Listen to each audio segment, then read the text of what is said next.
Charles Sanders Peirce, 1839 to 1914, was an American philosopher, logician, mathematician, and scientist who made significant contributions to several fields, most notably pragmatism and semiotics. Born in Cambridge, Massachusetts, Peirce came from a distinguished academic family, and his early exposure to a variety of intellectual influences laid the foundation for his interdisciplinary approach to philosophy. Peirce is often regarded as one of the founders of pragmatism, a philosophical school of thought that emphasizes the practical consequences of beliefs and the importance of the scientific method in guiding inquiry. He developed pragmatic ideas independently of William James.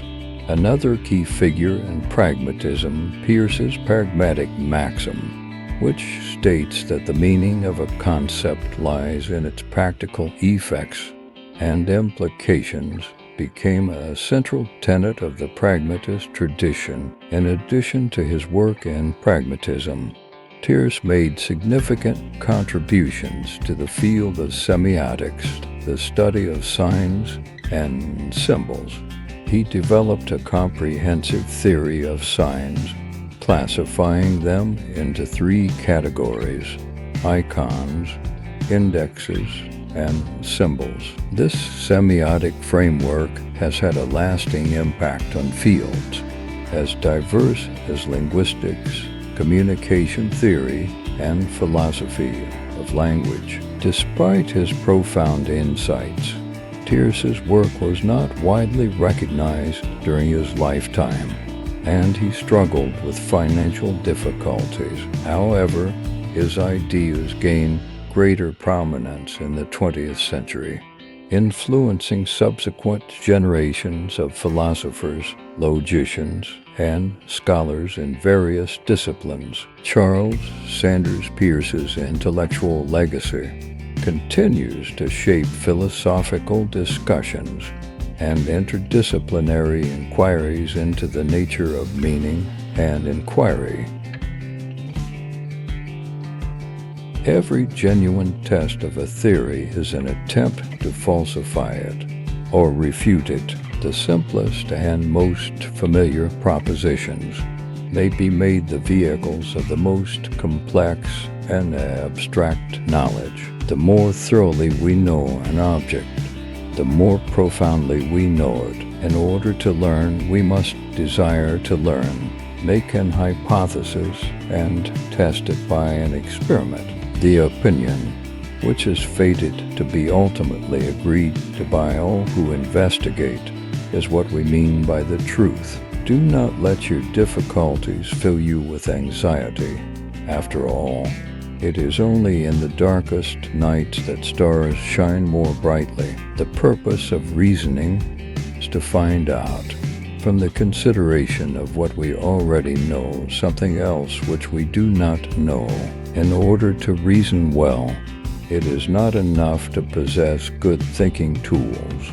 One must also use them to approach problems in effective ways. The greater part of the world's troubles are due to questions of grammar. The logic of relatives is peculiarly adapted to deal with the relative aspects of thoughts. We must remember that intelligence is always given in a concrete situation. Every genuine test of a theory is an attempt to falsify it or refute it.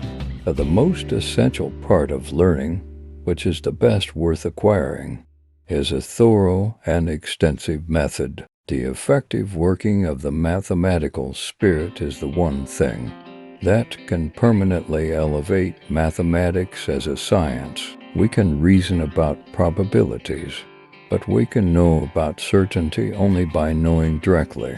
Logic is rooted in the social principle. We ought to conduct our inquiries with a certain methodical suspense of judgment. In making our observations, we must have regard to the human mind as an instrument. The only reason for philosophy is that we find it to be in our nature to learn, to develop its meaning. We have, if we are reflecting, to turn it over variously in our minds. The essence of belief is the establishment of a habit, and different beliefs are distinguished by the different modes of action to which they give rise.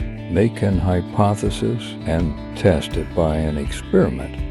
If the experiment agrees with the hypothesis is verified. If not, the hypothesis is disproved. The progress of science consists in the bringing of our ideas into such a train of connection with our other ideas as to enable us to appraise them with more certainty.